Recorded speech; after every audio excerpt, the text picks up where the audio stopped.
نحمده ونصلي على رسوله الكريم اما بعد فاعوذ باللہ من الشیطان الرجیم بسم اللہ الرحمن الرحیم السلام علیکم ورحمۃ اللہ وبرکاتہ۔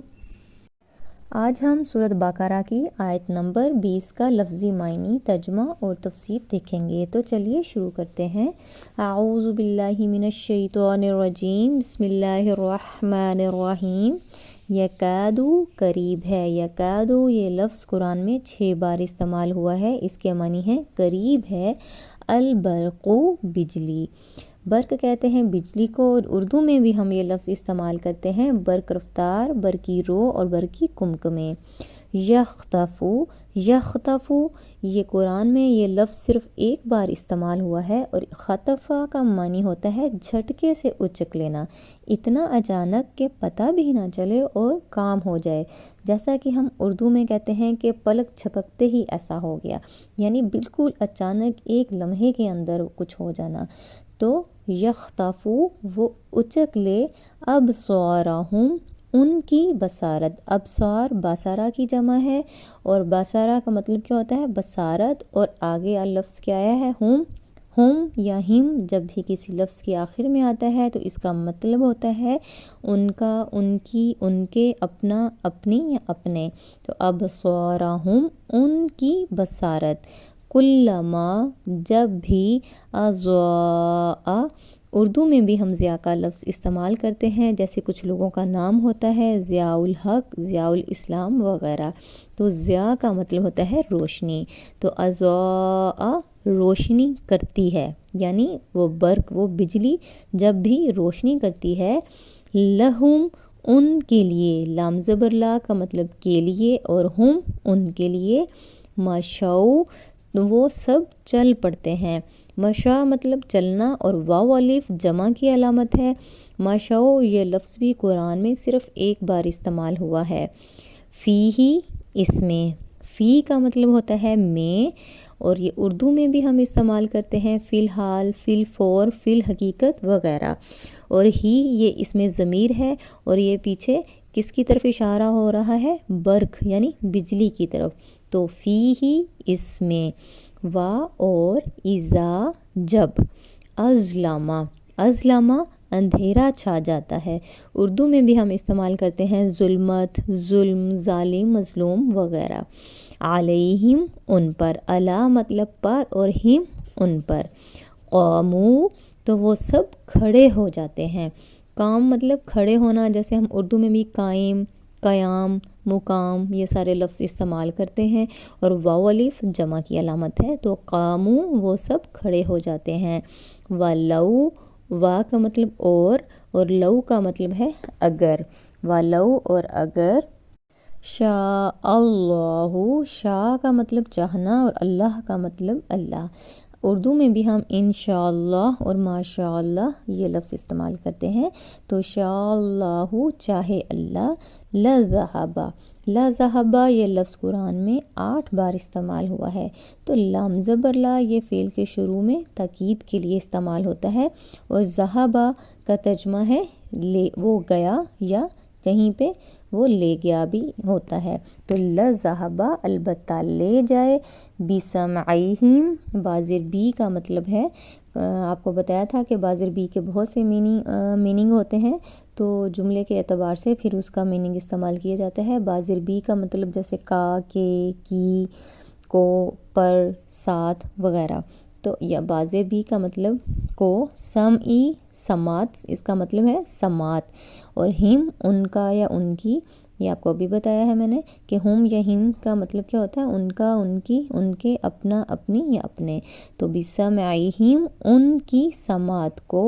و اور ابصارہم ان کی بصارت کو، ان اللہ بے شک اللہ، انا یہ تاکید کے لیے استعمال ہوتا ہے، اور اس کا مطلب ہوتا ہے بلا شبہ یا در حقیقت، ان اللہ بے شک اللہ، علی پر، کلی، کلی کا مطلب ہوتا ہے ہر، شیئن چیز پر، اردو میں بھی ہم شے، اشیاء یہ لفظ استعمال کرتے ہیں۔ تو قدیر قادر ہے، خوب قدرت رکھنے والا ہے۔ اس آیت کو ہم دوبارہ رپیٹ کر لیتے ہیں۔ یکادو قریب ہے، البرقو یکاد البرقو، البرقو بجلی، یخطف وہ اچک لے، ابصارہم ان کی بصارت کو، کلما جب بھی، اضاء روشنی کرتی ہے، لہم ان کے لیے، ماشاء وہ سب چل پڑتے ہیں، فیہی اس میں، وَإِذَا اور جب، اظلم اندھیرا چھا جاتا ہے، علیہم ان پر، قاموا وہ سب کھڑے ہو جاتے ہیں، وَلَوْ اور اگر، شاء اللہ چاہے اللہ، لذہب البتہ لے جائے، بسمعہم ان کی سماعت کو، وابصارہم اور ان کی بصارت، ان اللہ بے شک اللہ، علی کلی ہر علی مطلب پر، کلی ہر شیء چیز پر، قدیر خوب قدرت رکھنے والا ہے۔ چلیے اب اس کی تفسیر دیکھ لیتے ہیں۔ یکاد البرقو یعنی یکادو مطلب قریب ہے، یعنی بہت جلد ایسا ہو سکتا ہے کہ برقو جو بجلی ہے وہ یخطف اچک لے، ان کی بصارت یعنی ان کی آنکھیں تو موجود رہیں گی لیکن ان کی دیکھنے کی صلاحیت چلی جائے گی، سب کچھ دیکھ کر بھی وہ اندیکھا کر دیں گے، حق اور باطل میں ان کو کوئی فرق نظر نہیں آئے گا۔ یہ منافقین کی بات ہو رہی ہے، لیکن بات منافقین کی ہو رہی ہے۔ میں نے آپ سے کہا تھا کہ قرآن کی ہر آیت، یہ اس میں مثالیں تو بیان کی گئی ہیں مختلف لوگوں کی، قوموں کی، لیکن اور ہمیں وہ سنائی جا رہی ہیں، لیکن ان کا مقصد ہمیں بتانا ہے کہ ہمارا عمل بھی ایسا نہیں ہونا چاہیے، ہم نے یہ چیز نہیں کرنی، کیونکہ اگر ہم بھی یہی کریں گے تو ہمارا انجام بھی وہی ہوگا جو ان لوگوں کا ہوا۔ تو یہاں منافقین کی بات ہو رہی ہے، لیکن اس میں ہمارے لیے بھی یہ سبق ہے کہ ہم نے ان کی طرح کا یہ رویہ نہیں رکھنا۔ اگر ہم بھی یہی رکھیں گے تو ہمارا انجام بھی وہی ہوگا جو منافقین کا ہوگا، نعوذ باللہ۔ تو ان کی سماعت ختم ہو جائے گی، یعنی حق اور باطل میں ان کو فرق نہیں نظر آئے گا۔ تو جب بھی روشنی ہوتی ہے، اس چیز سے کیا مراد ہے؟ لاسٹ آیت میں ہم نے پڑھا تھا کہ یہاں پر روشنی یعنی برق، روشنی سے مراد کیا ہے؟ خوشی، امید، کامیابی،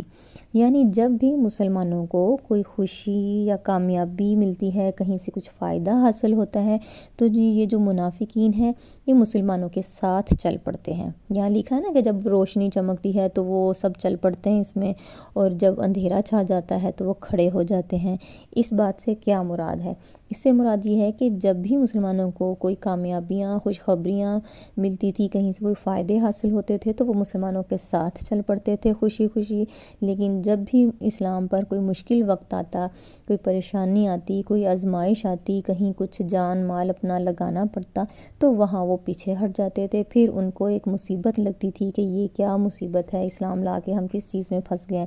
پھر ان کو بہت مشکل لگتا تھا۔ اب دیکھیں ہم بھی ایسے ہی کرتے ہیں کہ جو کام، جو عمل کرنا آسان لگتا ہے ہم بڑی خوشی سے کر لیتے ہیں، جو چیز ہمیں مشکل نہیں لگتی، ہماری طبیعت پر گراں نہیں گزرتی، اس سے ہمارے رسم و رواج پر بھی کوئی فرق نہیں پڑتا تو ہم آرام سے کر لیتے ہیں، لیکن جو چیز ہماری طبیعت کو تھوڑی گراں گزرتی ہے یا ہمارے جو رسم و رواج ہیں اس میں تھوڑی رکاوٹ آ رہی ہے اسلام کے اس حکم پر عمل کرتے ہوئے، تو وہاں ہم اس عمل کو، اللہ تعالیٰ کے اس حکم کو پس پشت ڈال کر اپنی مرضی اور اپنی خوشی کو دیکھتے ہیں۔ تو ہمارے رویے بھی تو منافقین کی طرح ہے، ہمیں بھی اپنے اعمال کا جائزہ لینے کی بہت زیادہ ضرورت ہے۔ ہمارے لیے بھی ان آیات میں سبق ہے، ہمارے لیے بھی آزمائش ہے کہ ہم اللہ کے احکامات کو کس طرح مانتے ہیں، ایک فرمانبردار مسلمان کی طرح یا پھر منافقین کی طرح۔ کیا وجہ ہے کہ ایک ہی عمل ایک انسان کو کرنا بہت مشکل لگ رہا ہوتا ہے جبکہ دوسرا بڑی آسانی سے کر لیتا ہے؟ کچھ لوگوں کو فرض نماز پڑھنی ہی بہت مشکل لگ رہی ہوتی ہے اور کچھ لوگ تہجد بھی بڑے آرام سے پڑھ لیتے ہیں۔ بات ساری اللہ سے محبت اور ایمان کی ہے، جتنا زیادہ اللہ پر ایمان اور آخرت پر ایمان مضبوط ہوگا اتنا ہی انسان کے لیے اللہ کے حکم کو ماننا، اس پر عمل کرنا آسان ہوگا۔ تو اس آیت میں یہ بتایا گیا ہے کہ جیسا کہ منافقین کا رویہ تھا کہ جیسے ہی مسلمانوں کو خوشی کامیابی ملتی تو ساتھ چل پڑتے، اور جیسے ہی کوئی مشکل وقت آتا تو پیچھے ہو جاتے، تو سزا کے طور پہ اللہ تعالیٰ فرما رہے ہیں کہ اس رویے یہ جو عمل کرتے ہیں، یہ جو ان کا رویہ ہے، تو اس میں سزا کے طور پر اگر اللہ چاہے تو ان کی بصارت اور سماعت کو ہی لے جائے، ان کی جو سماعت اور بصارت اللہ تعالیٰ وہی ختم کر دے، ان کی سننے کی، دیکھنے کی، سمجھنے کی صلاحیت ہی ختم ہو جائے، اور یہ سب کچھ سزا کے طور پر ہوگا۔ وہ سب کچھ دیکھیں گے، وہ سب کچھ اپنی آنکھوں سے دیکھیں گے، حق اور باطل ان کو صاف نظر آ رہا ہوگا، لوگ ان کو واعظ و نصیحت کریں گے، ان کو ساری جو حق کی باتیں وہ سنیں گی، سنانے والے بھی موجود ہوں گے، لیکن ان کو سمجھ نہیں آئے گی، ان کے دل پر ان کا اثر نہیں ہوگا، اور یہ سب سزا کے طور پر ہوگا۔ وہ لوگ اپنی سرکشی میں ہی بھٹکے رہیں گے، اور پھر آخرت میں وہ عذاب کے مستحق ہوں گے۔ اللہ تعالیٰ تو ہر چیز پر قادر ہے، وہ کچھ بھی کر سکتا ہے، ایک لمحے سے پہلے بھی وہ ہر چیز پر قادر ہے، تو اس لیے انسان کو ہر وقت اللہ تعالیٰ سے ڈرتے رہنا چاہیے، اس کو ہر وقت اپنا محاسبہ کرنا چاہیے، اس کو یہ چیز سوچنی چاہیے کہ کسی بھی وقت میری موت آ سکتی ہے، کسی بھی وقت اللہ کی پکڑ آ سکتی ہے، کسی بھی وقت میں اس دنیا سے جا سکتا ہوں، تو پھر میں وہاں جا کر اللہ کے سامنے اپنے کیا اعمال پیش کروں گا۔ ہمیں بس یہ کرنا ہے کہ ہمیں اپنے اعمال کا جائزہ لینا ہے کہ ہمارے جو رویے ہیں یا جو ہمارے طریقہ کار ہیں وہ منافقین کی طرح تو نہیں ہیں۔ اصل سبق ہمارے لیے یہی ہے کہ یہ جو عمل منافقین کے بتائے گئے ہیں کہ وہ ایسے کرتے تھے، ہم نے یہ دیکھنا ہے کہ ہمارے اعمال ویسے تو نہیں، اگر اس طرح ہیں تو ہمیں جلد از جلد اللہ سے توبہ کر فوری توبہ کر کے اپنے اعمال کو درست کرنا ہے، اس کی اصلاح کرنی ہے۔ اللہ سے دعا ہے کہ وہ ہمیں پکا سچا باعمل مسلمان بنائے، آمین ثم آمین۔ جزاک اللہ خیرا کثیرا۔ السلام علیکم ورحمۃ اللہ وبرکاتہ۔